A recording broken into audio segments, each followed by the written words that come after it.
The war to end all wars. This was the infamous phrase used to describe what we all know now as World War I, a global conflict that lasted between the grueling years of 1914 and 1918. Whilst the phrase the war to end all wars has obviously aged very poorly, World War I was a historically significant conflict, as it was the first of its kind to be fought. Yet, despite this, many people often overlook it in favor of looking at the Second World War. But does it deserve to be overlooked? To answer this, let's first take a look at the history and timeline of the war and see what exactly happened. This is the history and timeline of World War I.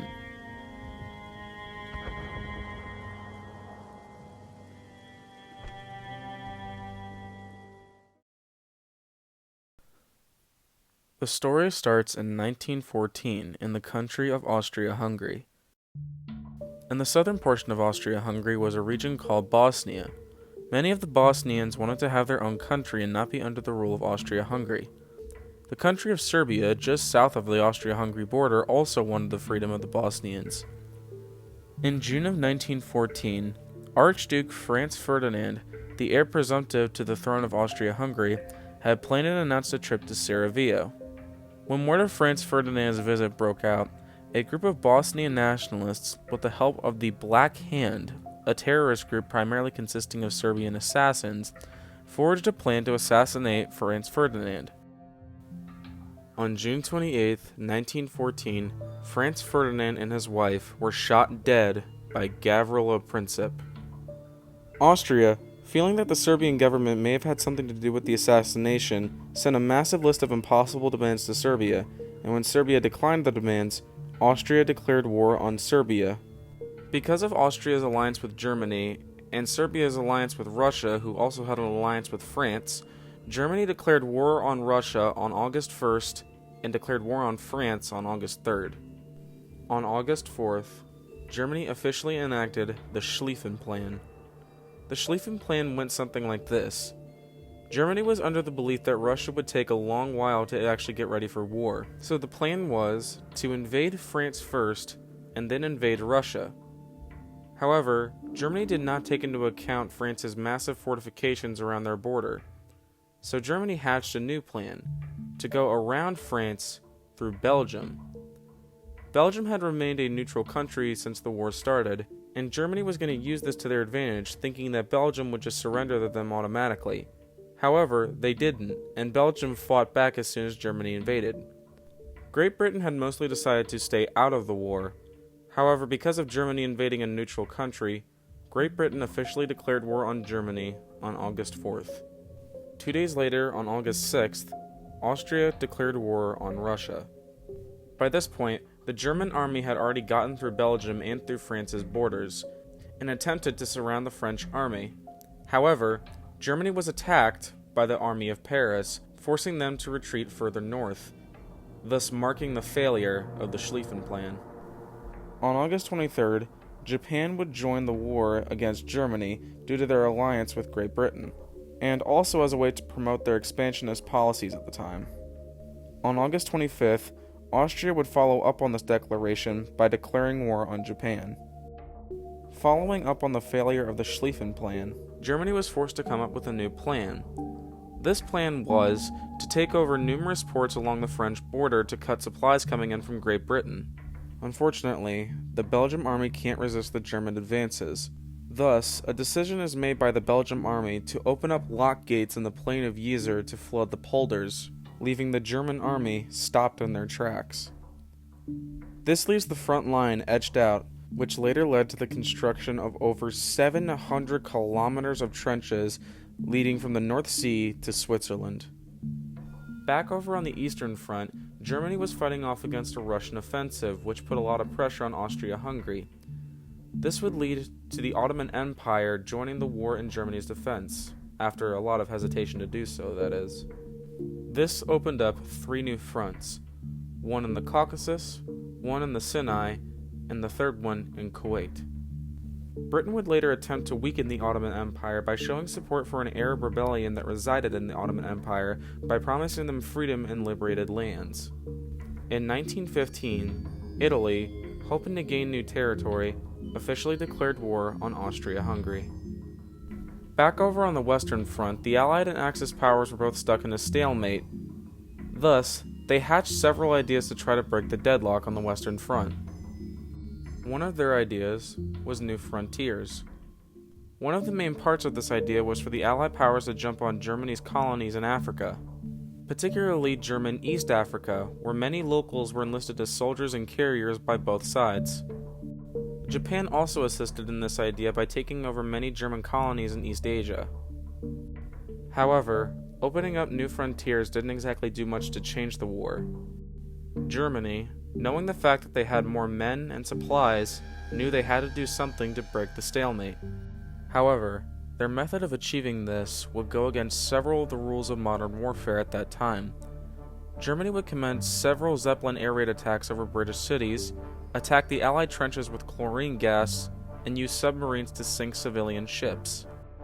One of these attacks was on the Lusitanian, which had about 159 Americans on the ship, which further swayed the United States' opinion on the Germans. To combat this, the Allied powers also started engaging in chemical warfare, and would also start putting anti-submarine weapons on their civilian ships. Meanwhile, on the southern front, Austria still hadn't fully dealt with Serbia, and enlisted the help of Bulgaria by promising them more land. Together, they would take over Serbia and force them to retreat through Albania. However, Austria would soon make an effort to chase down the Serbian army. However, the Serbian army managed to escape by sea. On February 21st, 1916, one of the longest and most bloody battles of the war was fought on the Western Front, the Battle of Verdun. The French attempted to defend themselves against the German army. However, many months in, the battle was proving to be too much for the French army, so they had to call upon Allied powers for help, which led to the British starting their own battle on July 1st, known as the Battle of the Somme. On March 9th, 1916, Germany declared war on Portugal due to their alliance with Great Britain. 2 months later, on May 31st, the Battle of Jutland occurred. The Battle of Jutland was the only sea battle that was ever fought during the war. The reason for this being the only sea battle during the war was because during this time both the Allied and Axis powers were utilizing a new class of battleship called dreadnoughts. These ships were so expensive to build that neither one wanted to lose them in the war. So when the battle ended on June 1st, the ships were so damaged that both sides kept the ships in port for the remainder of the war. Meanwhile, back on the Eastern Front, the Russians had been getting pushed back into their own territory. However, in response to the French army's call for help, they immediately started an offensive.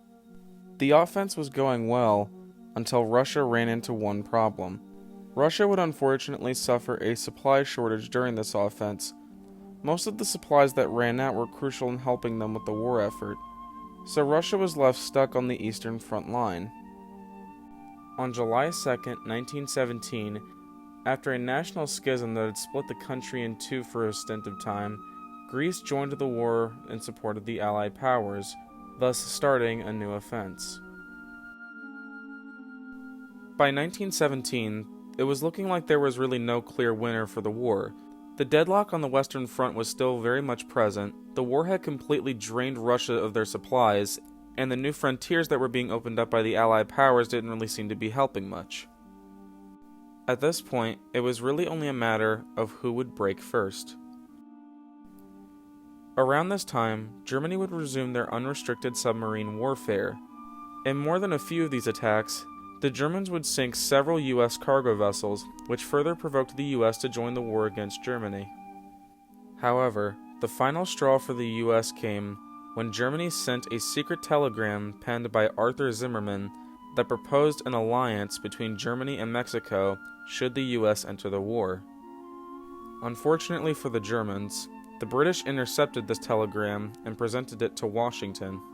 The combination of this event and the unwarranted attacks on their cargo vessels and on the Lusitania a few years prior finally prompted the U.S. to enter the war against Germany on April 6, 1917. At this point, Germany knew that it was basically all over for them. They knew that their best bet now was to get the Allied powers to surrender before the US troops had arrived. However, this plan proved to not be successful. On March 3rd, 1918, Germany and Russia signed a peace treaty that pulled Russia out of the war. With more concentration on the Western Front, Germany had gained a slight advantage. However, at this point, it was already too late. US troops had already arrived in Europe and were fighting with the Allies on the Western Front. By the beginning of November, all of Germany's allies, including Austria, the Ottoman Empire, and Bulgaria, had all been defeated. A revolution had broken out in Germany that put a new government in power that desperately wanted peace. At 11 o'clock a.m., on the 11th day of the 11th month of 1918, the Armistice of Compiègne was signed, which formally put an end to the First World War.